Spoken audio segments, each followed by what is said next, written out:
Vous êtes à la source de l'actualité. Bonsoir et bienvenue. Les titres du journal.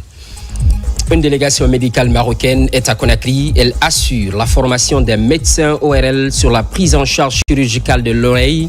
C'est en marge des premières journées médicales de la Fondation Sayou.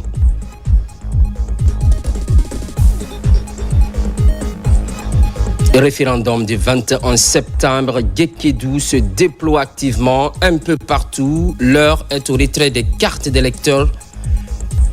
Les 45 points installés pour la circonstance connaissent de l'affluence. Le taux de récupération est appréciable. Redynamisation de l'éducation physique et sport. L'Institut national de la jeunesse et des sports prend le devant. Enseignants et encadrants se sont retrouvés. Principal sujet, la réactivation du sport en milieu scolaire. C'est tout pour le sommaire.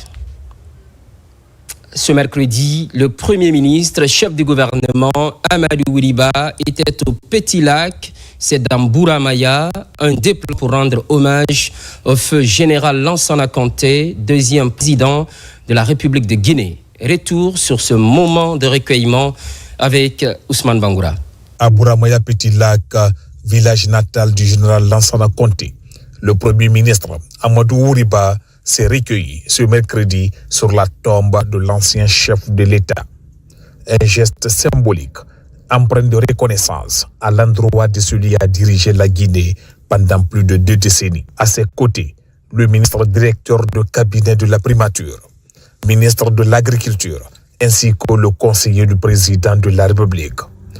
Tous ont partagé ce moment de recueillement en mémoire d'un homme qui a marqué l'histoire politique et sociale du pays. En se rendant sur ce mausolée, le chef du gouvernement a tenu à perpétuer le souvenir et l'héritage du général Lansana Conté. En venant aujourd'hui rendre hommage au général Lansana Conté, c'est pour dire que nous sommes seulement un maillon d'une longue chaîne qui va se poursuivre. Il a fallu le général Lansana Conté dans les années 90 pour qu'il y ait maintenant, à travers le général Mamadi Doumbouya, un processus de renaissance et de refondation de l'État guinéen. C'est ainsi l'histoire. À chacun, il faut lui rendre hommage et c'est la raison pour laquelle notre présence ici, pour prier sur la tombe du général Lansana Conté et puis prier pour le pays, prier pour que notre processus démocratique aille de plus en plus en se renforçant, en se consolidant et en faisant en sorte que les espoirs qui étaient nés dans les années 90 se concrétisent enfin. La cérémonie s'est achevée par une lecture du Saint-Coran, récité pour le repos éternel de l'âme du regretté général Lansana Conté. Un moment de piété qui vient sceller l'hommage du gouvernement à l'endroit de celui qui reste une figure incontournable de l'histoire de la Guinée. C'est l'une des préoccupations du moment. Distribution des cartes électorales. Le niveau de mobilisation est encourageant. L'AB ne fait pas exception. Les citoyens se précipitent pour la récupération de ce précieux sésame. Sur les sites, la délégation conduite par la générale Aminata Diallo s'assure du bon déroulement de l'opération. Depuis l'AB, Alpha Isiagaba. Le quartier Konkola dans la commune urbaine de l'Abbé, une des localités où se déroule la distribution des cartes d'électeurs. La délégation est venue constater le bon déroulement de l'opération et encourager les citoyens pour le retrait de leurs cartes d'électeurs. Aujourd'hui, on est à Konkola, je pense que ça se passe très bien. En 2 jours, ils ont pu faire un retrait de 1000 et quelques cartes. Donc, on est venu pour les féliciter et les encourager pour que la population aussi qui vient dans ces lieux de retrait de cartes, pour qu'ils puissent transmettre le message aux autres qui sont à les maisons, pour qu'ils puissent sortir et venir récupérer les cartes au moment opportun. Même atmosphère au quartier Dakar, ici comme dans plusieurs autres localités de l'Abbé, la distribution des cartes d'électeurs se déroule à la satisfaction de la délégation. Le plus important, c'est la carte d'électeur. Donc nous sommes venus voir et apprécier. Dieu merci, tout se passe bien.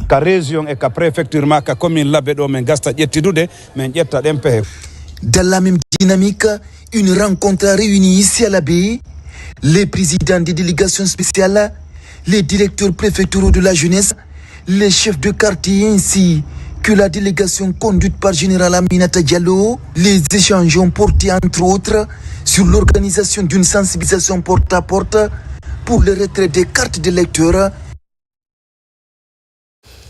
Santé, séjour à Conakry de la délégation médicale marocaine. Elle procède à la formation des médecins ORL sur la prise en charge chirurgicale de l'oreille. C'est en marge des premières journées médicales de la Fondation Sayon. Objectif, qualifier davantage les prestations. Hadiatou Bari, explication. Dans ce laboratoire de la neurochirurgie, des spécialistes en ORL sont en phase pratique.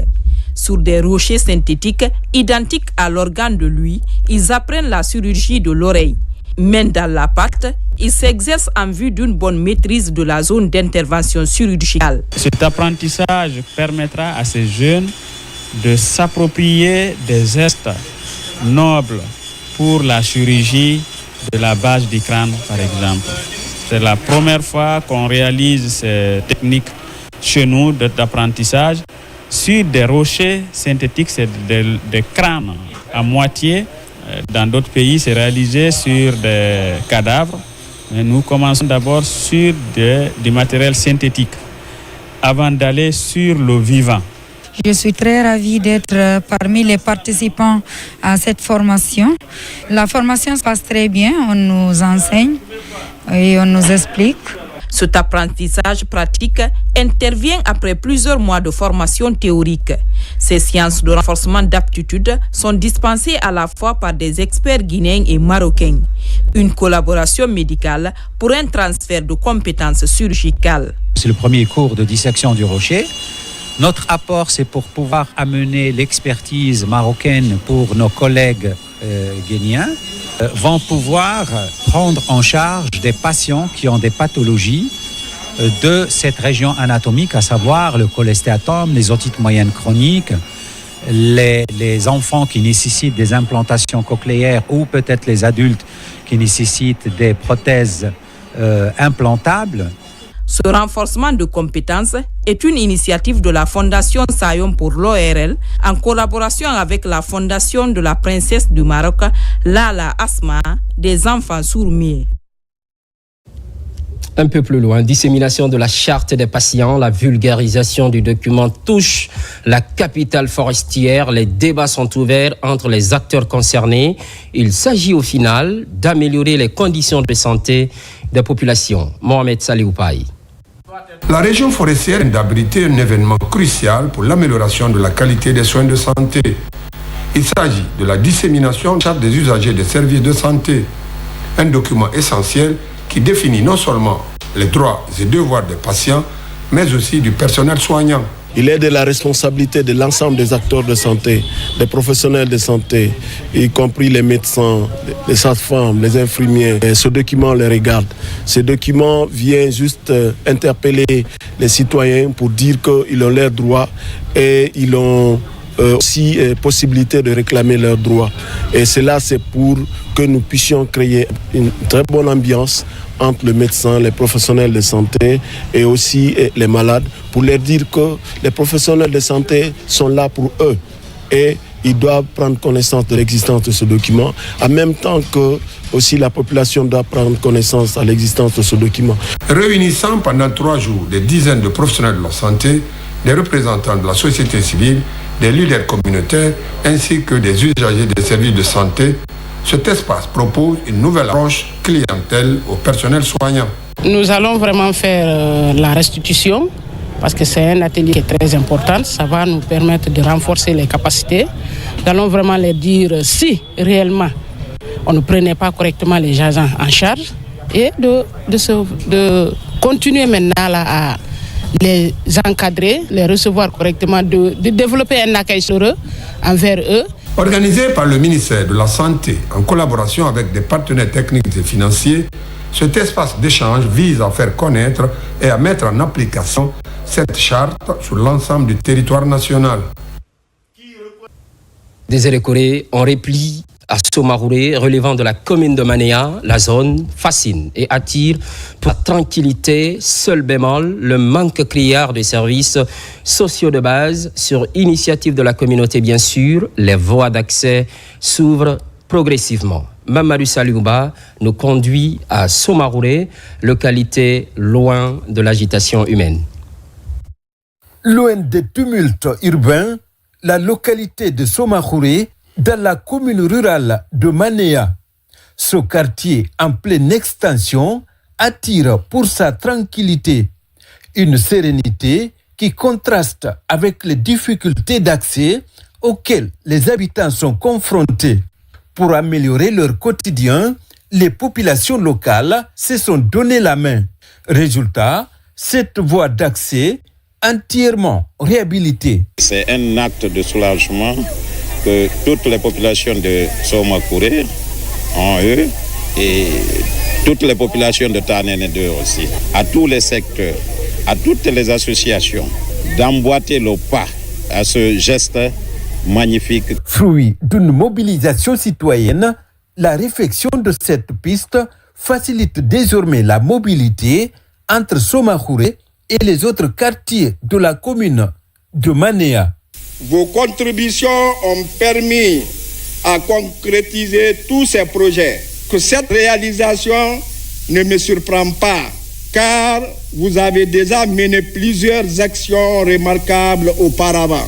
J'éprouve une grande satisfaction face aux initiatives nobles que vous entreprenez. L'amélioration de la voie d'accès à Somarouré suscite de l'espoir chez les habitants de la localité. Des habitants rassemblés pour célébrer le désenclavement de leur secteur. Par ailleurs, le département de la fonction publique clairement affiche sa volonté de renforcer les inspections de travail. L'intelligence artificielle est mise à profit. Un accompagnement du CRADAT, Centre régional africain de l'administration du travail. Mamadi Terna Kamisoko. Ils sont inspecteurs du travail venus des différentes régions du pays. Véritables garants du respect de la législation, ils se forment aujourd'hui pour mieux appréhender les nouveaux enjeux liés au contrôle. Objectif, transmettre les outils numériques, des méthodes modernes d'inspection et les initier à l'usage de l'intelligence artificielle dans l'exercice de leur mission quotidienne. Le module spécifique consacré à l'intelligence artificielle et son impact sur l'inspection du travail est une avancée stratégique dans le développement et le renforcement de vos compétences. Il vise à vous familiariser avec les technologies émergentes dans le monde du travail, identifier les risques liés à l'usage de l'IA en milieu professionnel. Cette initiative du ministère du Travail et de la fonction publique est soutenue par le CRADAT, Centre régional africain d'administration du travail. À travers cette formation, l'institution entend accompagner les administrations du travail de 8 États membres vers plus de performances. Je reste confiant qu'à partir de ce séminaire, nous allons aborder plusieurs thèmes. C'est pour cela que nous avons associé des experts nationaux. C'est pour que, à l'issue de la formation, les inspecteurs soient outillés, soient armés pour faire face aux nouvelles implications qui suivront de l'administration du travail. Le rôle des inspecteurs du travail est central. Vous êtes les garants du respect du Code du travail, les médiateurs des conflits professionnels et les premiers relais de l'État dans la surveillance des conditions de travail. Mais pour qu'ils puissent pleinement jouer ce rôle, vous devez être bien formés, bien équipés et continuellement renforcés dans vos compétences. Le numérique et le lancement des compétences des agents de l'État constituent des priorités stratégiques. Pour cette nouvelle génération d'inspecteurs, le défi est de taille, mais l'ambition est claire. Faire de l'inspection du travail en Guinée un outil agile, efficace et résolument tourné vers l'avenir. À présent, rôle et responsabilité des médias. Le principe est rappelé par le directeur régional de l'information et de la communication de Mamou. L'exercice cadre directement avec le scrutin référendaire qui pointe à l'horizon. Abdoulaye Ndjilande Diallo.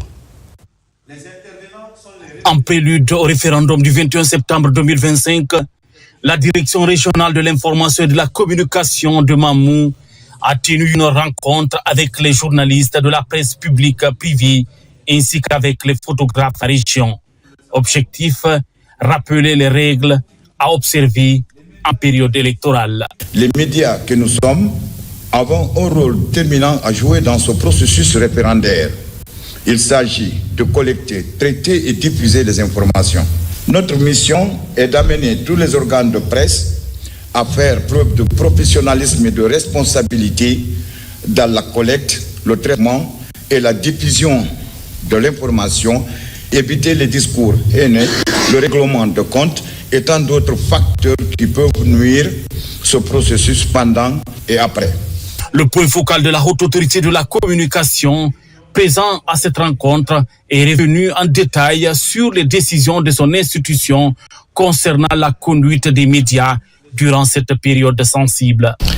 Surtout, j'ai invité aux confrères à faire preuve de professionnalisme dans la collecte et le traitement et la diffusion des informations afin de préserver la quiétude sociale. J'ai rappelé aussi la feuille de route du point focal et dans les centres de monitoring installés au niveau des régions. Il y a eu des directives qui sont données par la Constitution, dans le projet de la nouvelle Constitution, de respecter rigoureusement tout ce qui est dit, tout ce qui est fait autour de cette nouvelle Constitution. La rencontre s'est achevée sur une note de satisfaction et d'espoir. Les hommes médias se sont donné rendez-vous pour le mois prochain pour baliser d'autres chemins. Dans la région voisine, l'Abbé, ville à fort potentiel économique. Pour consolider cette position, les opérateurs se retrouvent. Chaque année, la Chambre régionale des commerces organise son assemblée générale, un rendez-vous de bilan et de projection. Sarafedine Diallo, son assaillant.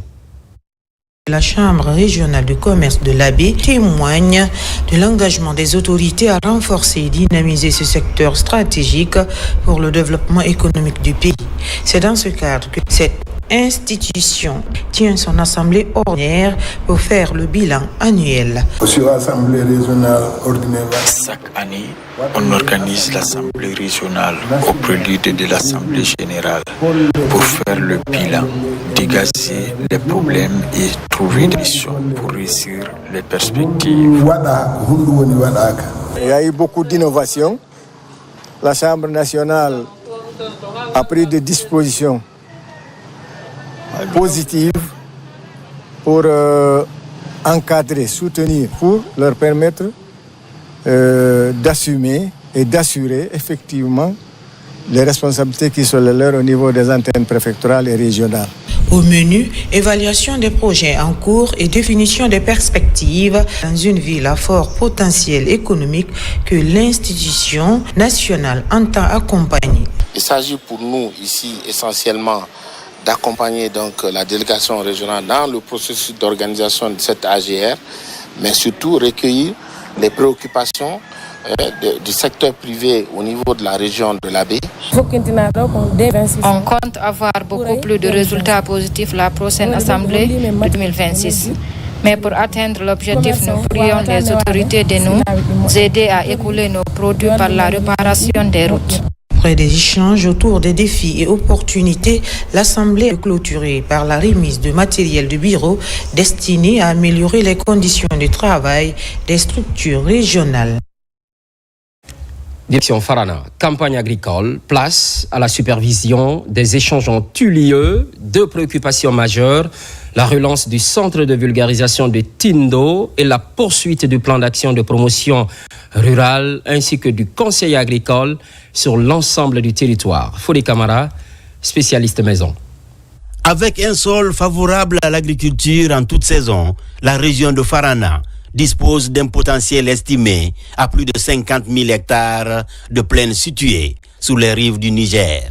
Le manque d'aménagement et la mécanisation sont des défis à relever. Nous avons des doléances à vous exprimer.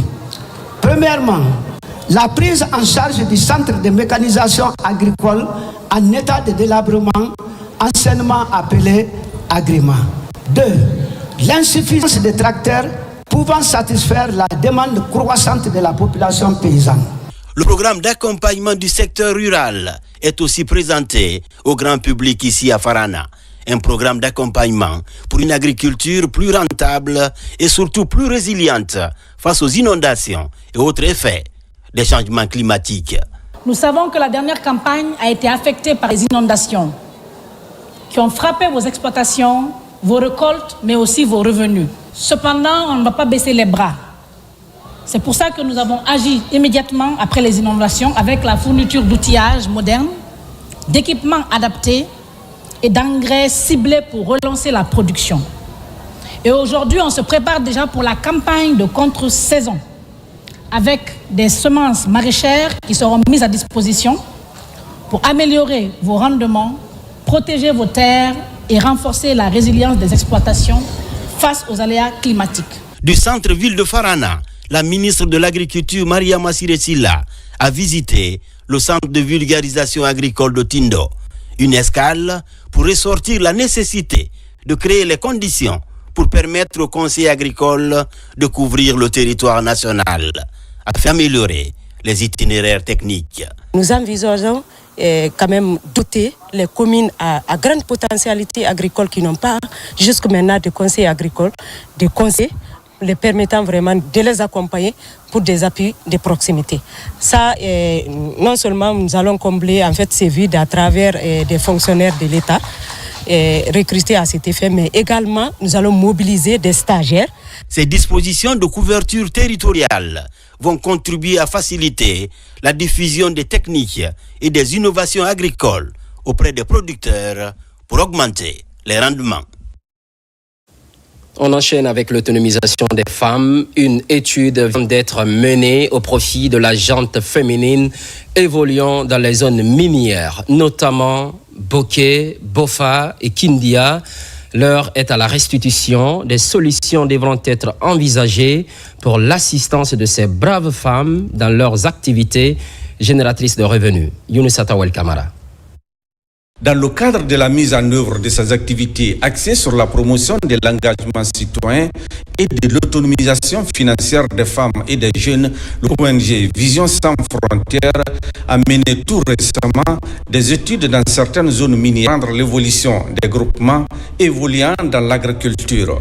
Les préfectures de Bokeh, Bofaria et Kindia sont concernées par ces enquêtes. Dans cette salle, les membres de ce consortium se retrouvent pour faire la restitution. Nos attentes, les groupements de bénéficiaires s'approprient des activités d'accompagnement et de formation que nous allons leur donner, d'utiliser à bon escient les équipements, les intrants et les semences agricoles que nous allons leur mettre à disposition, et que les autorités administratives et locales également, à tous les niveaux, essaient d'accompagner la dynamique pour assurer la réussite effective de ce projet. Suite à ce diagnostic, le consortium a cerné les difficultés auxquelles les groupements de femmes de ces préfectures sont confrontés.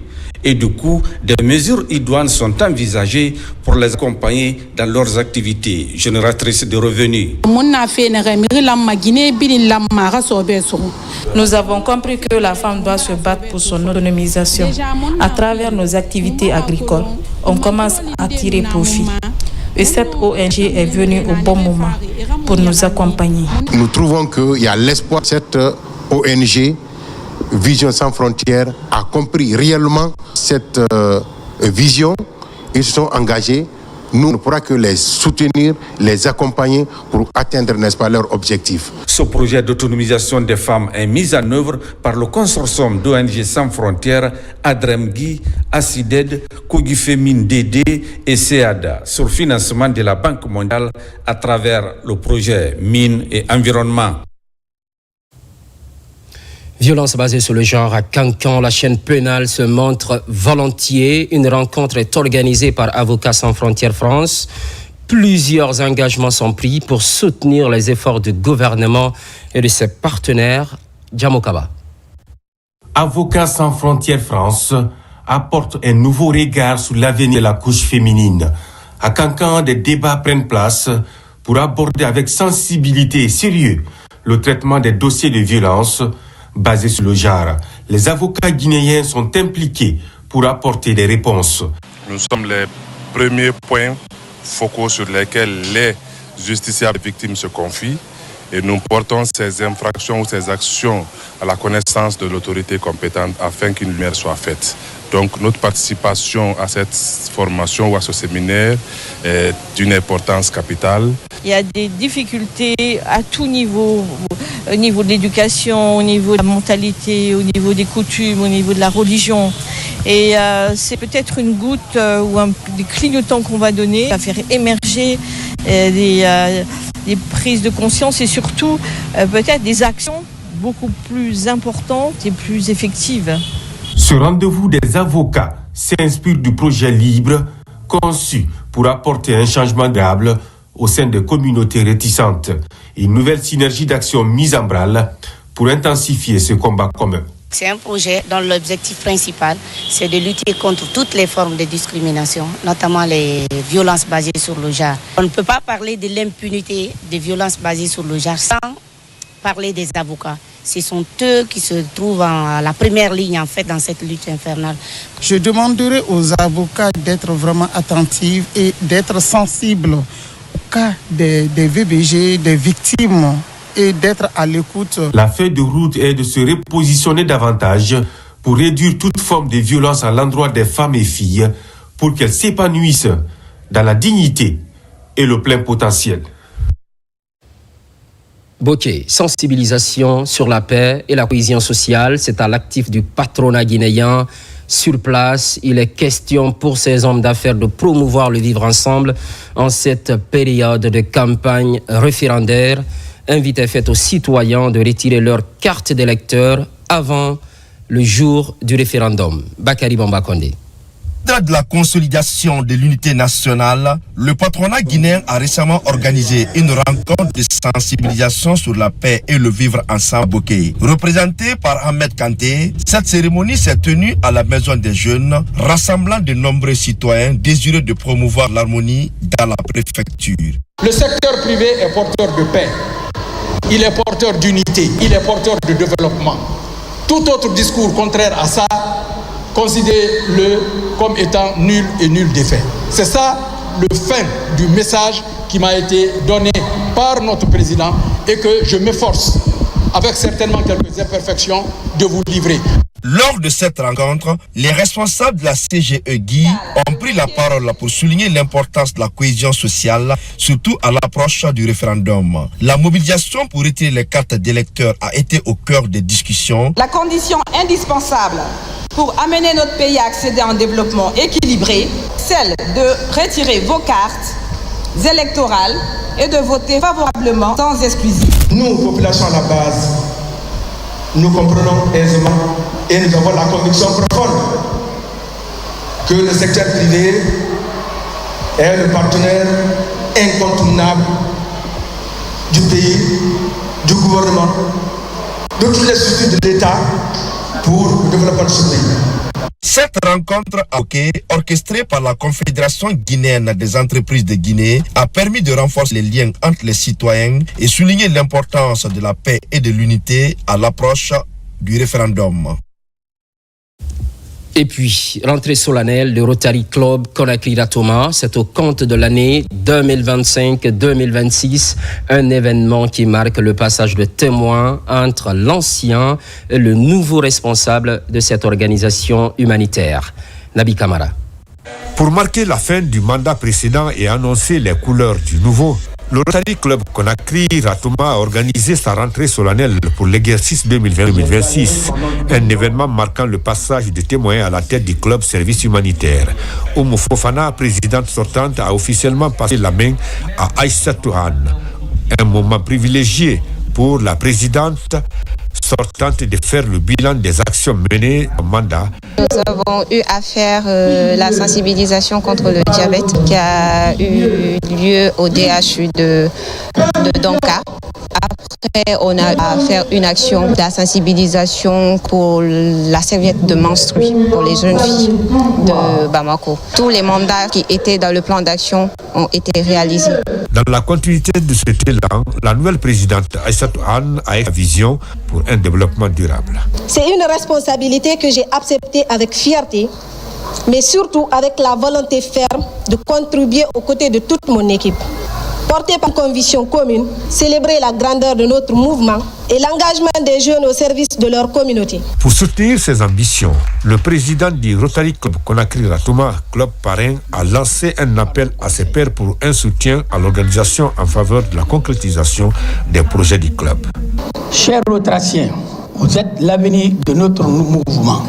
Votre énergie, votre créativité et votre passion sont une source d'inspiration. Soyez audacieux dans vos actions, persévérants dans vos projets et sachez que vous trouverez toujours à vos côtés le soutien indéfectible du Rotary Club Ratouma.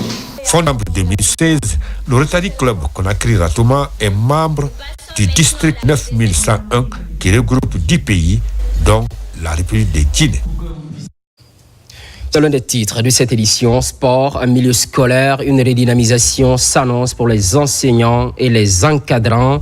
Ces spécialistes s'accordent sur la réactivation du sport dans les écoles. Mais comment cela va être matérialisé concrètement? Élément de réponse avec Moussa Komara. Redonner vie au sport à l'école, c'est ce qui s'est lancé l'Institut national de la jeunesse, de l'éducation physique et des sports. Enseignants et experts se sont retrouvés pour repenser l'EPS avec pour objectif former des élèves plus épanouis grâce au sport. Après notre élimination à la CAN, le président de la République avait déclaré qu'il faut que l'on développe le sport à la base. Et pour développer le sport à la base, il faut que le sport revienne à l'école pour la détection des talents. Donc, raison pour laquelle nous voulons d'abord renforcer les capacités de ceux qui sont déjà en activité et avant de prendre une équipe pour combler le vide. Sous le thème « La redynamisation de l'EPS à l'école », le séminaire mêle théorie, pratique et partage d'expériences. Un programme qui veut replacer le sport au cœur de l'éducation.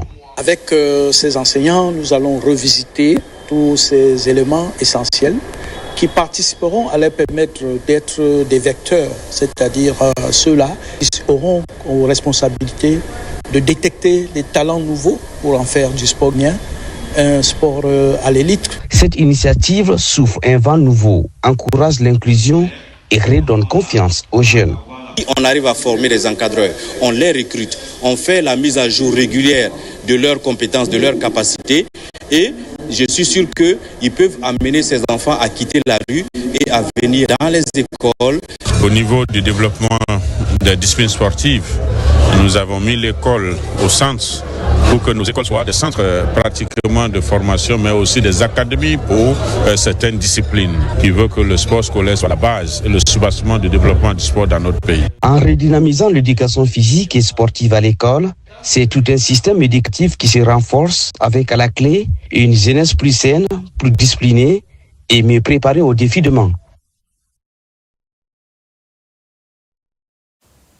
Les grandes vacances, on en a encore pour quelques jours. Pendant ce temps, la commune de Ratouma développe des activités sportives. Un tournoi de football vient de se tenir. 155 carrés ont participé. Par la suite, une vingtaine d'équipes reçoivent des récompenses. Derrière cette démarche, promouvoir la cohésion sociale. Moussa Bangoura. La délégation spéciale de Ratouma encourage les activités sportives dans sa municipalité. Ici, au siège de la commune, une vingtaine d'équipes victorieuses en série masculine et féminine sont toutes mobilisées. Les chefs de quartier et présidents de la jeunesse ont accompagné pleinement ce tournoi de football auquel 155 carrés ont participé en 20 jours. Il fallait donner l'opportunité aux enfants de 12 à 17 ans pour qu'ils participent à un intercarré, pour que les familles se reprochent, pour que notre société se réorganise et que les enfants pendant ces vacances puissent sortir de la maison et participer à une activité saine pour leur éducation sociale. L'idéal est de promouvoir la paix, mais aussi renforcer le vivre ensemble entre les citoyens dans les différents quartiers à travers le football. Nous l'apprécions parce que cette compétition nous a permis de créer l'harmonie entre les jeunes, créer une sorte d'entente entre les jeunes et une manière aussi de regrouper les jeunes, leur dire que nous devons commencer à être ensemble, à travailler ensemble, à unir nos forces et entretenir aussi notre quartier. Au début, on n'y croyait pas parce que c'est la période des grandes pluies. On a eu la chance, quelquefois on attendait que la pluie, n'est-ce pas, cesse de tomber pour commencer. Cette interpénétration entre les différents enfants, entre les différents carrés, et cela, franchement, ça a été une réussite. En plus des équipes gagnantes, des médailles et satisfecits ont été remis aux encadreurs et aux chefs de carré pour leur implication dans la réussite de ces compétitions de proximité. Et pour finir cette édition, sport, handball, en plus bref et en image, Coupe d'Afrique de handball des moins de 19 ans. La Guinée est en demi-finale. Cela fait suite à la 3e victoire de l'équipe guinéenne. Un succès au détriment de l'Algérie, 25-19. Ce triomphe du Sili handball au championnat d'Afrique féminin junior redonne espoir pour le reste de la compétition.